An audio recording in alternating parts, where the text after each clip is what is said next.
أعوذ بالله من الشيطان الرجيم. بسم الله الرحمن الرحيم. الحمد لله الذي أنزل على عبده الكتاب ولم يجعل له عوجا قيما لينذر بأسا شديدا من لدنه ويبشر المؤمنين الذين يعملون الصالحات أن لهم أجرا حسنا ماكثين فيه أبدا وينذر الذين قالوا اتخذ الله ولدا ما لهم به من علم ولا لآبائهم كبرت كلمة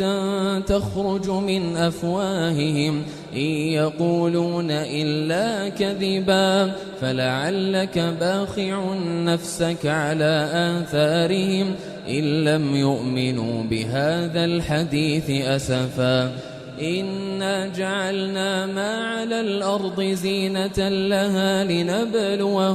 لنبلوهم أيهم أحسن عملا وإنا لجاعلون ما عليها صعيدا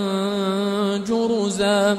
أم حسبت أن أصحاب الكهف والرقيم كانوا من آياتنا عجبا إذ أوى الفتية إلى الكهف فقالوا ربنا آتنا من لدنك رحمة وهيئ لنا من أمرنا رشدا